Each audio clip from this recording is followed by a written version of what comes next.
Our dog Mila is family, and keeping her safe, happy, and secure, it's important. That's why Halo Collar is the only one we use. Halo's the only smart system with a collar that trains and protects your dog so they can run free, safely. The other day, our back gate blew open, but because we have a Halo fence around the whole property, Mila was safe even with cars speeding out front. Honestly, that was a relief. It was. Halo does a lot, and there's a 90-second video at shophalocollar.com/myths that'll show you what we mean. Take advantage of this special limited-time introductory offer today. Save 20% on your Halo Collar by going to shophalocollar.com/myths. That's shophalocollar.com/myths to save 20%. You must go to this site to get this offer, and it can only be gotten here. shophalocollar.com/myths.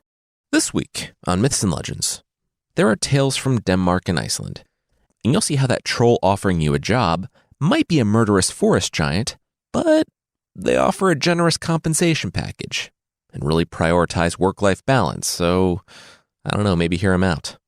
On the second, you'll see why you should leave that magical bearded guy at the beach who's not wearing pants alone. Or at least don't throw a net over him. The creature this week is a rock monster with a heart of gold.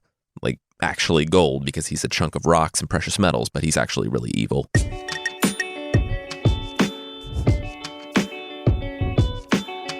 This is Myths and Legends, episode 234, Trolling.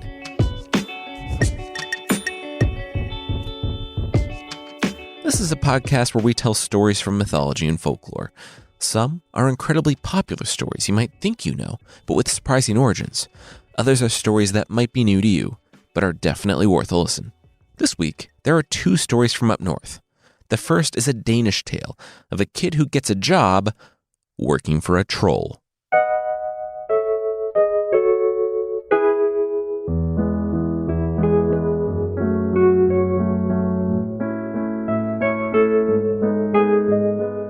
The troll looked the kid over.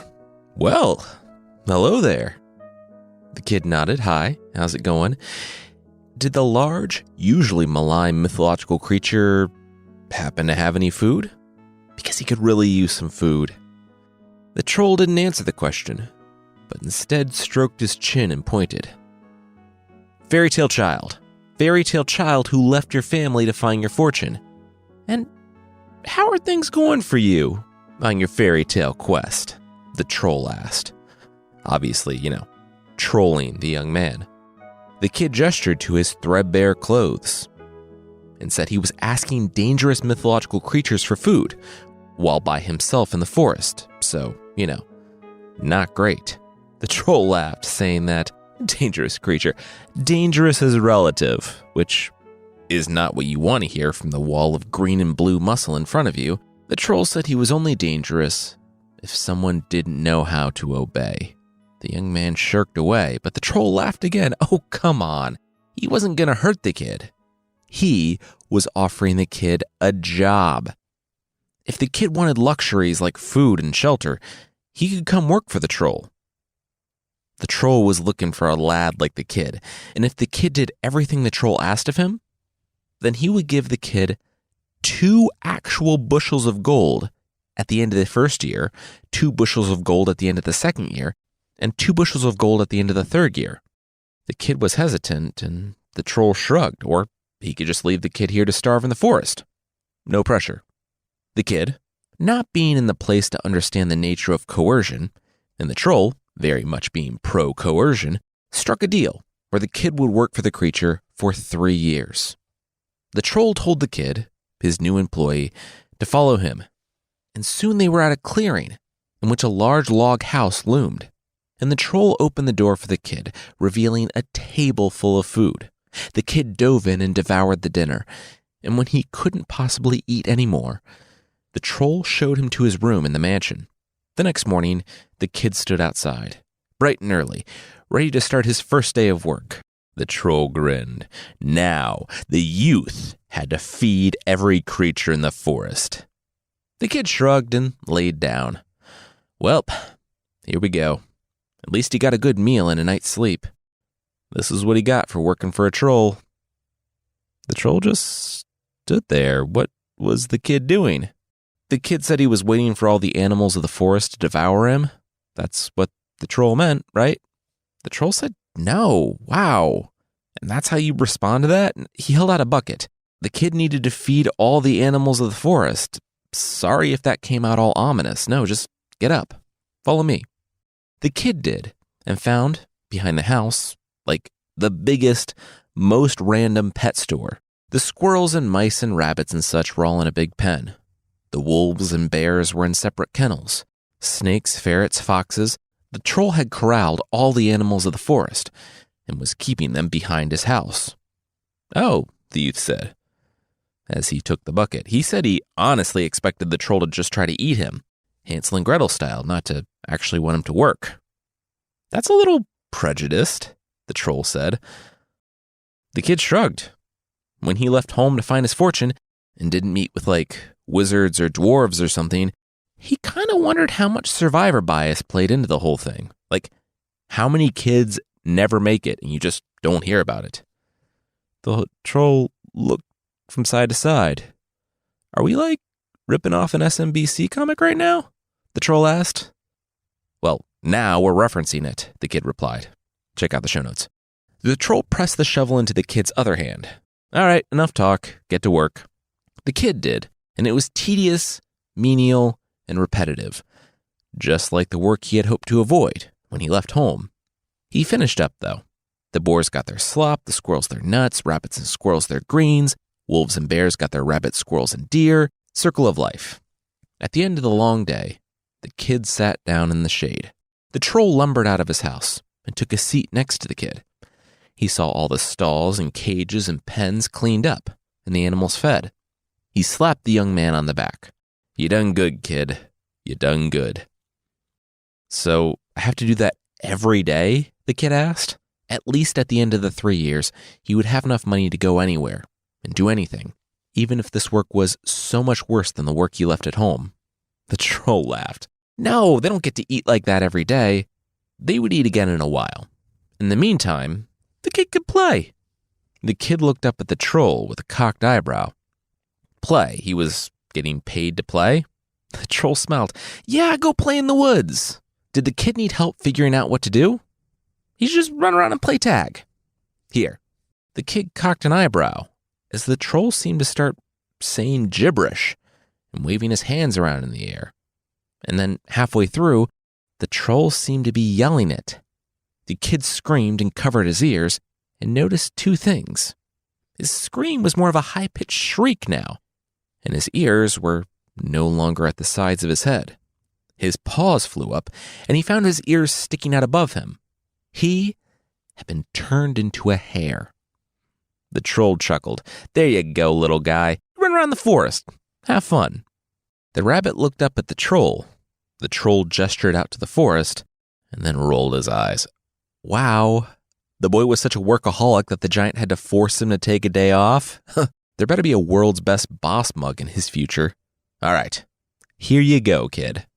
Just then, an arrow lodged into the ground in front of the boy, who, remember, was in the form of a hare. Shouts went up from the edge of the clearing. Hunters, and they had just spotted the only living creature in the forest. The rabbit looked up at the troll, panicked, but the creature only shrugged. Oh, they can't see me. Another arrow stuck in the ground about a foot from the rabbit. The hunters were pretty rusty on account of not being able to hunt any animals over the past several years, because the troll had them all tied up behind his mansion. The rabbit saw the hunters begin to knock another arrow. Yeah, you should probably get going, the troll said. The boy took off, and the hunters went after him.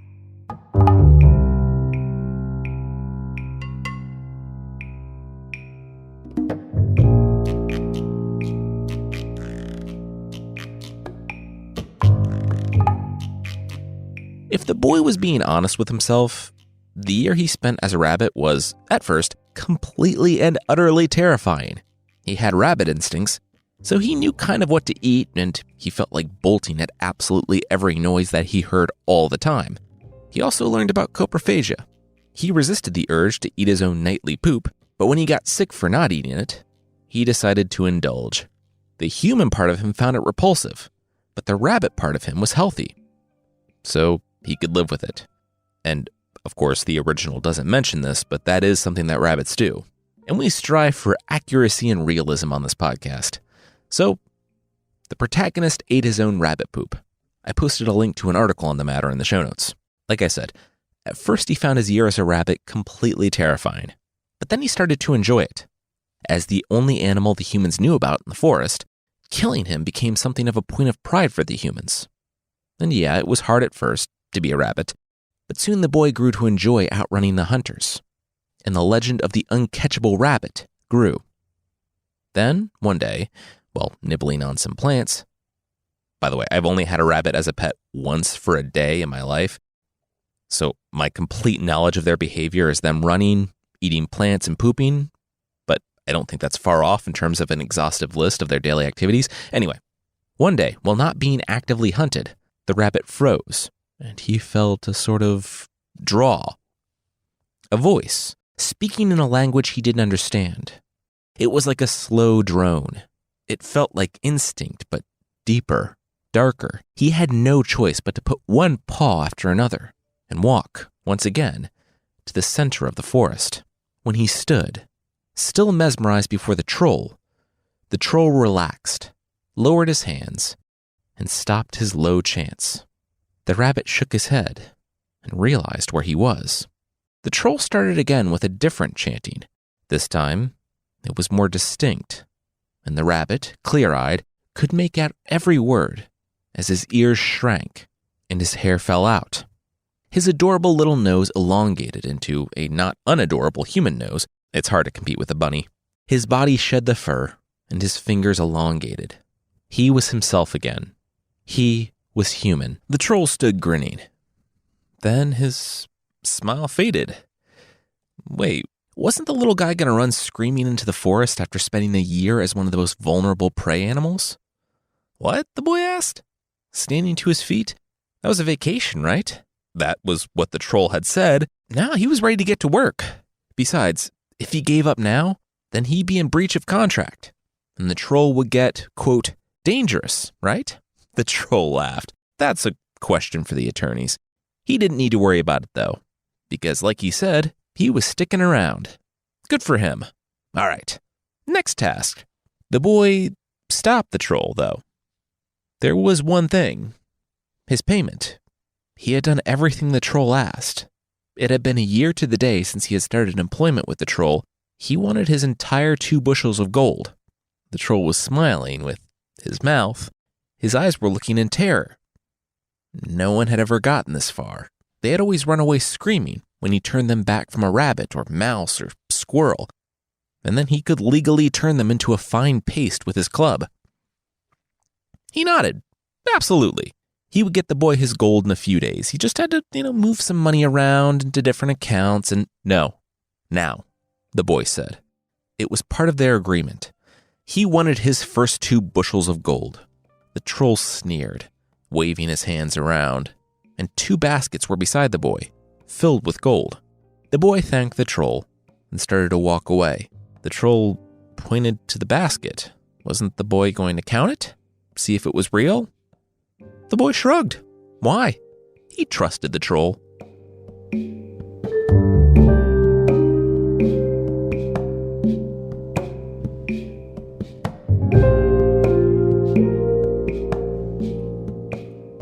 We'll see what happens on the kid's next year of work, but that will be right after this.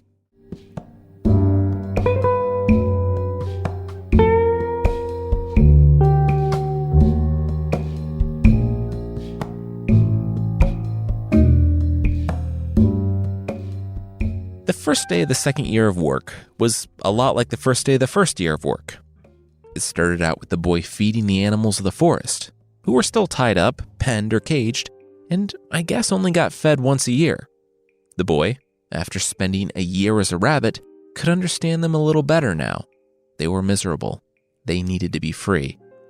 When the job was done, the boy went to the troll, put down the bucket, and stretched out his arms. "What are you doing?" the troll asked.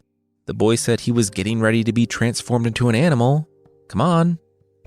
The troll cocked an eyebrow. Bold of the kid to assume he was going to be transformed into an animal. The kid asked if the troll was going to do something different. No, that was kind of his thing. It was just weird that the kid was into it. The troll shook his head. Kid was taking all the fun out of it.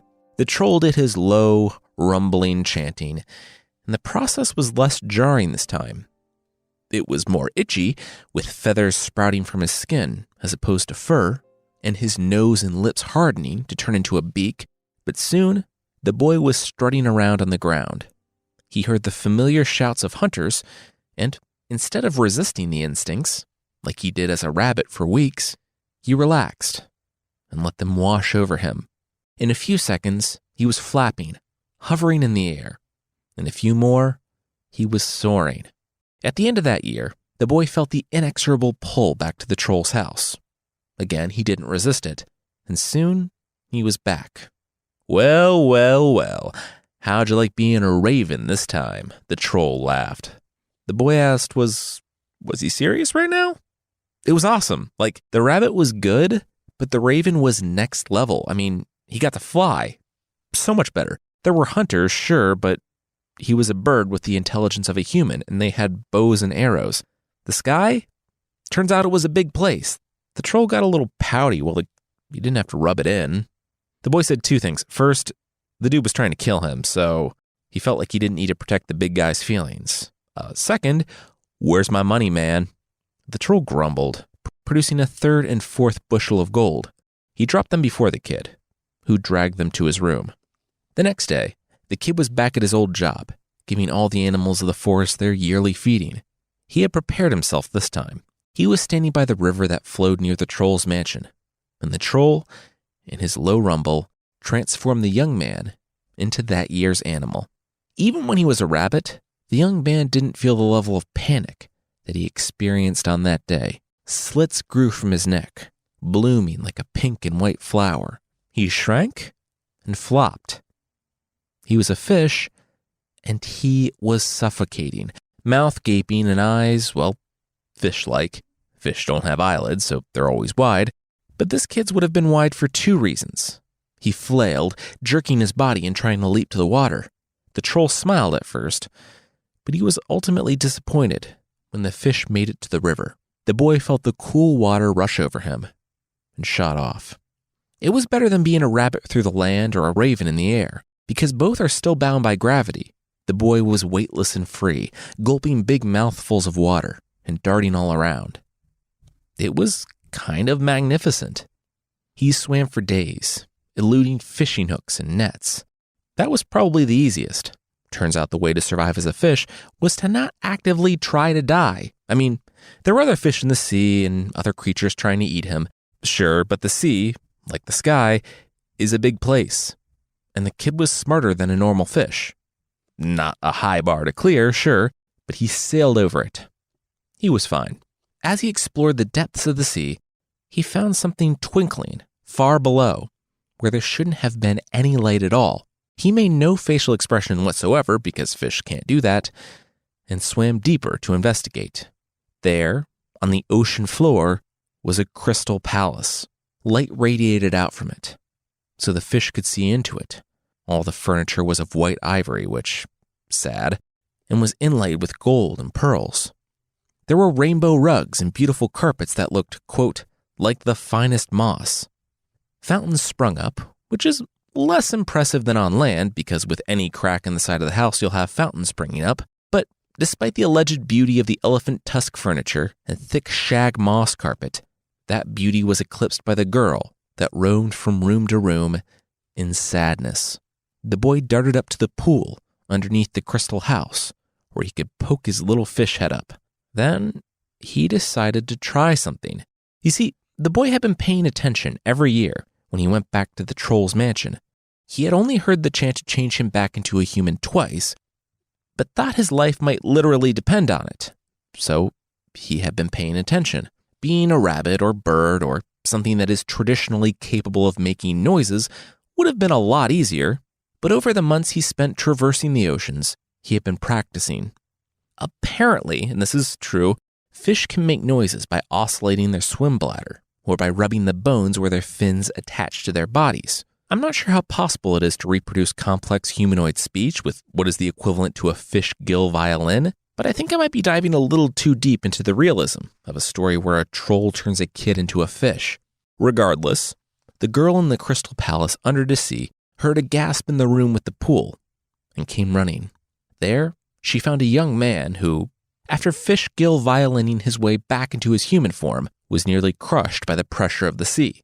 She was a little scared at first. I mean, he was a strange man who just showed up at her house, and the story does spend some time communicating just how little she trusted him, but he, quote, spoke kindly to her and won her over, and she was happy to have some company in her captivity. And yes, captivity. I mean, that shouldn't come as a surprise because she lived in a dark, glass home on the ocean floor. That's why real estate is so cheap down there. No one wants to be there. I mean, ships are always trying to avoid it to varying degrees of success. Anyway, the young man was surprised that he was surprised by the identity of her captor, the troll. He was her father, and as her medieval father, he was strangely obsessed with his daughter's love life. And he was trying to keep his daughter from meeting somebody and getting married, and he might have gotten away with it too, had the kid not learned to reproduce human speech as a fish and somehow found a house on the ocean floor. Can't really blame the troll for not preparing for that one. Anyway, the pair fell in love, but like social media and patents, they had a troll problem. And they weren't alone. Apparently this troll was something of a mob boss. He loaned money to all the kings of the region at exorbitant rates, and each feared his reprisal. The young man thought about the swanky mansion. Made sense now. Then he asked why the kings didn't just, send an army if they didn't want to pay the troll back. The girl asked what made the young man think that no one had tried that before. The boy swallowed hard. Duly noted. The daughter continued. Anywho, the payment was coming due for one king in particular. And it was a very literal money or his life situation, because if the troll let one king off, or let them skip a payment or something, it didn't bode well for his reputation with the others. The boy shrugged. Okay, I mean, no one really made the kings take out more than they could pay back, and he was raised a peasant, so he wasn't exactly sympathetic to the plight of a king who spent too much money. Wait, he owed 6 bushels of gold? The boy asked the troll's daughter, seriously? Was that what she was asking? What did he look like to her? A fool? The daughter smiled. Well, actually, yes. Yes, he did.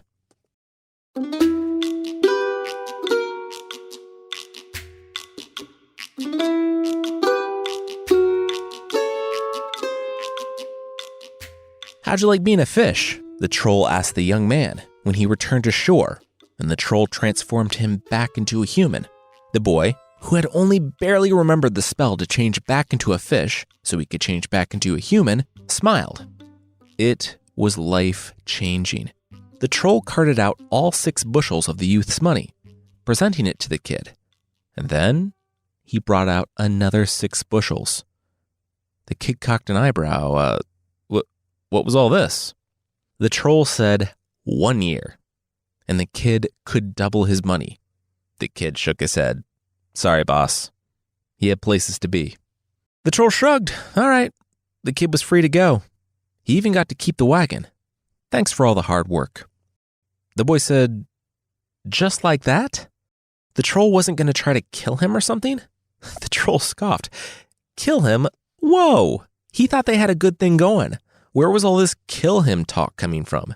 They had a contract, and the troll respected that. You don't recruit and retain good employees by treating them like dirt, and definitely not by killing them. The troll said that the door was always open if the kid wanted to come back, clean some kennels, and maybe have some life-threatening adventures as an animal. The kid thanked the troll, and the two parted ways, the kid carting off his actual king's ransom.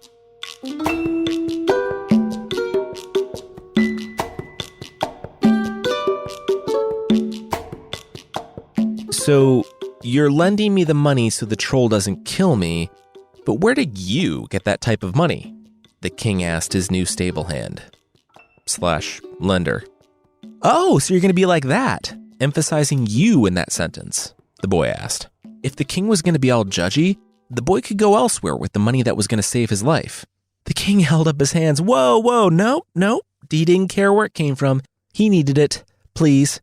The boy lent it to him at a slightly lower APR than the troll, with one other condition. The boy wanted to come with. The king said he was visiting a dangerous troll. Why? The boy said he wanted to run before the king as his fool. He would cause some trouble, and at worst the king would get a brief talking to, but the fool would answer for it, and nothing bad would happen to the king. The king said that didn't sound smart or good. The boy started to walk away. Guess the king didn't want his money then. The king caught the boy. All right, yes, he wanted the money. Let's do this. As long as no harm would come to him. The kid smiled. He promised no harm would come to the king. Smash cut to the king, kneeling on a very sticky crimson block, with the troll's club raised above his head, in front of the troll's castle. His debt had been paid, but because of the actions of his fool, he would be put to death. Unless someone answered 3 questions posed by the troll, the fool interjected. The troll's club relaxed. This fool, and his helpful knowledge of the fine print of the troll and king's agreement, this kid looked really familiar. The kid shrugged. He just had one of those faces, he guessed. You see, the troll, with his magic, moved his house from the forest to the top of a mountain, and it was no longer a tasteful log mansion, but a glass palace. As they approached, the fool went nuts on the thing, smashing everything he could, and since it was glass, that was a lot of things. The king had to pay to repair it, but because his 6 bushels went toward paying off his debt, he didn't have any extra cash on him. It was in his agreement with the troll that, should he answer 3 questions, his debt would be wiped out. The troll didn't know how the fool knew that, but he was nothing if not a murderous, bloodthirsty troll of his word. Sure, 3 questions. I'll answer them, the fool said, and the troll said that this was good. Should go quickly. All right, the first question. Where is the troll's daughter? The fool, aka the young man, put his hands on his hips. Well, someone would probably think that the troll's daughter lives with him, because that's pretty normal for this time period. The troll smirked. This would go fast. But I'm going to go with a glass palace at the bottom of the sea. Final answer. The smile dropped from the troll's face, but the creature quickly recovered. And did the young man think he could pick the daughter out? The kid shrugged. Sure, bring her forward. I don't know how they didn't see the crowd of young women coming. The house was glass, but one by one, the young women stepped in front of the kid and interacted with him in some way. Some smiled, some turned up their nose, some touched his face, but none of the women looked like the one he had met under the sea. But he knew that would be the case. They had planned for that. She was the last one. She looked into his eyes, held his hand, and gave his wrist a light 3-finger squeeze. It's her, the young man blurted immediately and grabbed the smiling young woman around the waist. The troll glowered. So it was. He didn't miss a beat. Third question. Where is my heart? The boy looked back from the daughter's eyes. That's an easy one. It is in a fish. The troll was serious now. He pointed down to the stream, the one where he had dumped the young man as a fish, not long ago.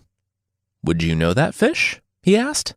The group went down to the stream, where the fish swam by, darting in the current. So I'm just going to come right out and say it.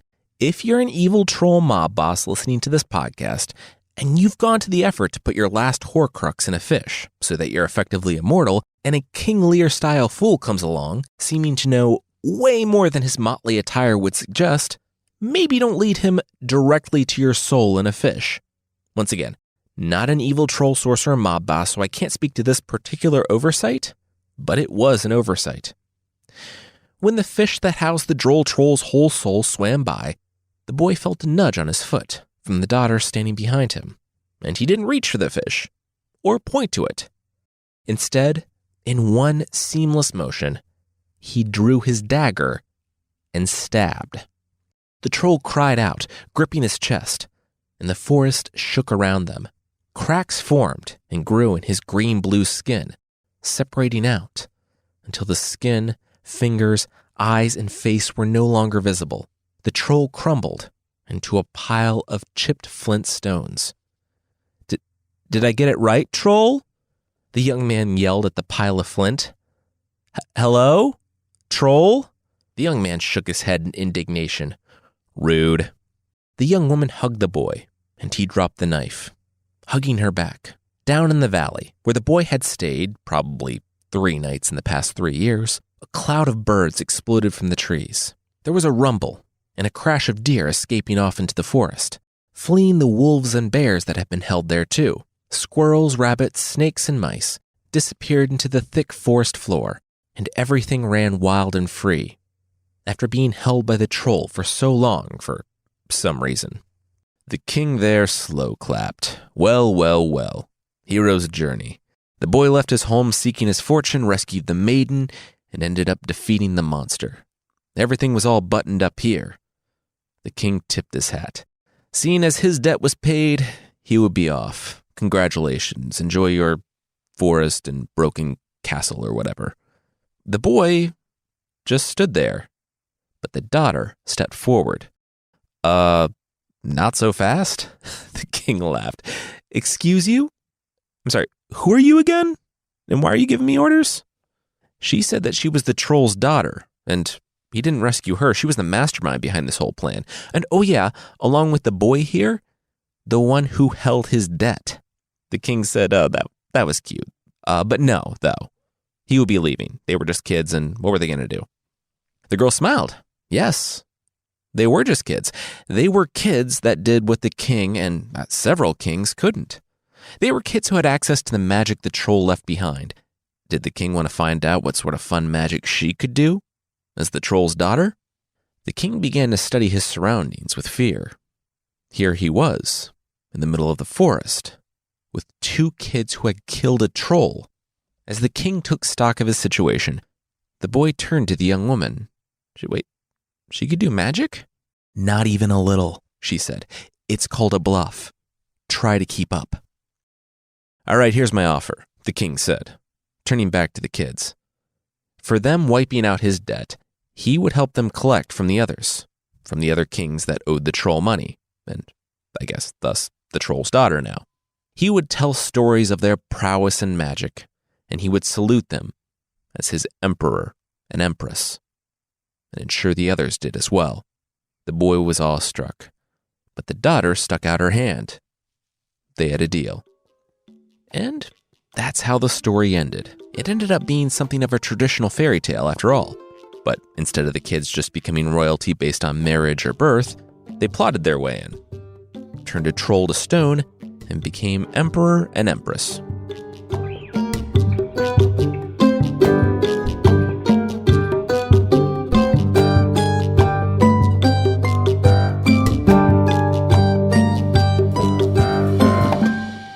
That's it for that story.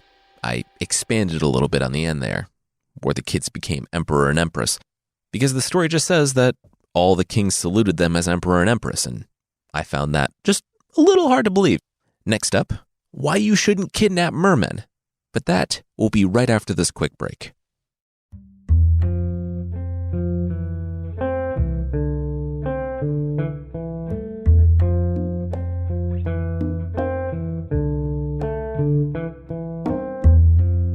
Hey, you let me go, the merman said as he struggled against the net. No, you're going to give me awesome stuff and wisdom and junk, the fisherman said as he dragged the merman, a half man, half seal, measuring about 3'4", onto the shore. Oh, you want wisdom? The merman sneered. He'd give the fisherman some wisdom. Don't kidnap mythological creatures. That one was free. He started gnawing at the ropes, but the fisherman kicked him until he stopped. Hey, hon, the fisherman heard from behind him. He turned to see his beautiful wife walking back from town. The fisherman tied off the net so the merman couldn't shimmy out of it, and then turned to his wife. It was nice to see her, but why was she in town? She answered his question with kind of a lot of kissing. Like, they were husband and wife, but it was still kind of a lot for an audience. The man's dog rushed up to him while things were getting a little hot and heavy, interrupting the proceedings. The man turned with a grumble, kicking the dog hard in the side. The dog whimpered and limped off. The wife took the opportunity of her husband full-on kicking a puppy to break away. The husband said he wanted to get back to what they were doing. She smiled and, with a wink, said maybe later she would see him at home. He kicked the dog again for good measure, and the merman laughed. The man said, "Oh, that was funny to him? Puppies getting kicked? That's messed up." The merman stopped laughing, more messed up than being the one kicking a dog. No, he wasn't laughing at that. He was laughing, frankly, at the fisherman's foolishness. "Yeah, well, no one asked you," the fisherman said, hefting the merman into the net on his back and starting the walk home. The merman didn't point out that the fisherman literally just asked him what he was laughing at. On his way home, the fisherman stumbled on a tussock in a field. He was so angry about the merman being difficult, things getting interrupted with his wife, and the dog that wouldn't leave him alone, that he just stood screaming curses at the tuft of grass that always tripped him. The merman, again, laughed. The farmer demanded to know why he was laughing. The merman replied that they were walking through a field. There were nearly infinite paths through the field that didn't involve the tussock, but he chose the one path that would trip him up. A sharp knee to the bag stopped the merman's laughter. 3 days later, the merman watched the fisherman. He was picking out shoes. So glad he had been captured and taken away from his home for this. The fisherman explained to the merman, like the merman cared at all, that he always had a difficult time finding reliable shoes. He was never able to pick out boots with soles as thick as he wanted. The merman nodded from the basin of water he had been plopped into. He always said it was clever men that made the biggest fools. But the fisherman was forcing him to rethink that statement. The fisherman shot him a dirty glance and raised his hand as a warning, and the merman stopped talking. And not just in that instance. The merman went complete radio silence, refusing to even speak to the fisherman unless he was taken out to the sea and balanced on the blade of an oar. Of course, the fisherman put a leash on him so he didn't jump. There, he would answer all the fisherman's questions. Far from wanting to know the answer to life, the universe, and everything, the fisherman's questions were about fish. What gear a fisherman should use if they wanted a good catch. The merman spouted off maybe a lot of nonsense. He said that dented iron should be forged where one could hear both the river and the sea, and that the hooks should be tempered with foam of tired horses. The fishing line should be made with a gray bull's sinews, and the cord from raw horsehide. For bait, definitely use bird's gizzards, or, depending on where you're fishing, use human flesh. If he didn't catch anything with that, he was an elf. The fisherman groaned. All right, you know what? They were done here. The merman won. The creature said he had told the truth. All he needed to be a successful fisherman was his own forge, multiple horses, a bull, birds, and a corpse. The fisherman started unlooping the leash. Yeah, all those were so easy to get. Hey, one more question actually. Why did the merman laugh when his wife kissed him? He kicked the dog, he tripped over the tussock, and he bought boots. The merman was now free, balanced on the oar out of his own volition. Oh, absolutely. Well, for one, the fisherman's wife was cheating on him with a guy from town, and she wished her husband dead. He kissed. The dog loved the man more than life itself, and would die for him. He, the fisherman, kicked. The tussock, the tuft of grass the fisherman cursed, covers a treasure that's destined for the fisherman to find. Enough money for him to never have to worry about fishing again. And the boots where he was so concerned about the soles, those were going to last him for the rest of his life. The merman, knowing all that, knew what the fisherman's reaction would be. Confused and suspicious disbelief. He would shout curses at the merman and try to grab at him, punishing him. But he would still grab a shovel and head out to the field some days later. Knowing this, the merman didn't wait to see the fisherman's reaction. He dove into the water and took off for home. The merman wasn't wrong. The fisherman did shout curses and scan the water for the creature, but the merman had already fled into the depths. Vowing to himself to be more careful, about where he swam near shore. A few days later, when his wife was out again for some reason, the fisherman couldn't put the thought from his mind, and he grabbed a shovel and headed out to the tussock in the field. It wasn't even buried deep, the box of gold. He guessed it was some old Viking treasure that someone had hid during one of the many blood feuds, and then everyone who knew about it died. The fisherman was rich. As the gold fell through his fingers, his smile faded. If the merman was right about this... "Out," the fisherman yelled to his wife, pointing to the door. She was home when he returned to the house. He said he knew about the man in town, and he wouldn't share his wealth with someone who would do that to him. "Leave. Now." The wife said she didn't know what the husband thought he knew, but she paused. He wouldn't even listen. He just pointed to the door. She sneered. Fine, but he would regret this. And he did. She returned, almost immediately, with that man from town. When that man attacked, the fisherman called on his trusty dog to help him, to defend him, but the animal only cowered from the one who beat him. The fisherman died, and the merman's final prophecy was correct.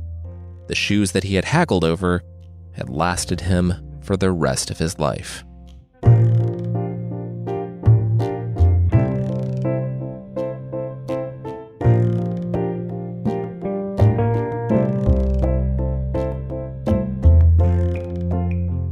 That's it for the stories this week. According to this story and some other places, I guess there's a saying in Iceland of, "Then the merman laughed." And this story is apparently the origin of that saying. I can't seem to find an authoritative meaning of that phrase, but one place said it was something people say when someone's being foolish. If that's not the meaning, or if this is not a saying at all, I know we have quite a few listeners from Iceland, please let me know, and I'll update the post on the site. Next week, we're diving into Korean folklore, and we'll see why you should share the stories you hear, and not shove them into a sack to suffocate and become ghosts. If you'd like to support the show, there's still a membership thing on the site. For less than the price of clawed gardening gloves, you can get extra episodes and ad-free versions of the show that, sadly, won't make you the Black Panther of gardening. And seriously, check it out. They look like Black Panther gloves. There's a link in the show notes. But if you'd like to support the show, check out support.mythpodcast.com.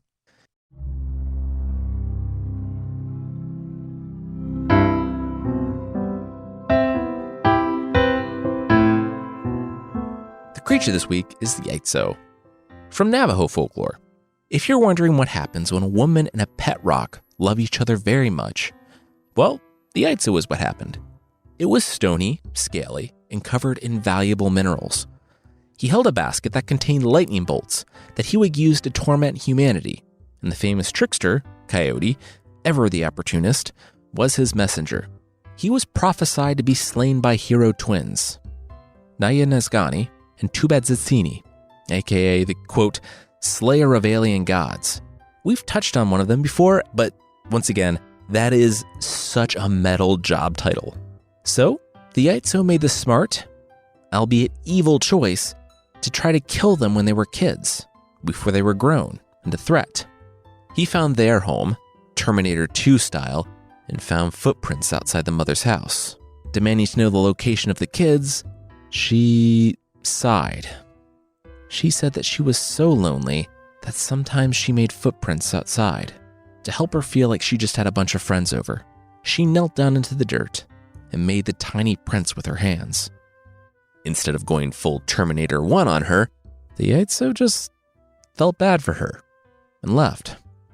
Both Yaitso and the twins grew. The former until his strides were the length that a person could walk from dawn to noon. When it comes to wrapping up the story, they went full massive monster fight, Marvel movie ending. The two hero twins, the slayers of alien gods, as at least one of them is called, rode rainbows into battle with their dad by their side.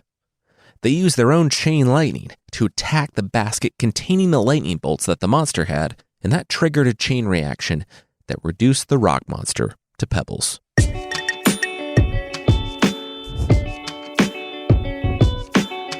That's it for this week. Myths and Legends is by Jason and Carissa Weiser. Our theme song is by Broke for Free, and the Creature of the Week music is by Steve Combs. There are links to even more music in the show notes. Thank you so much for listening, and we'll see you next time.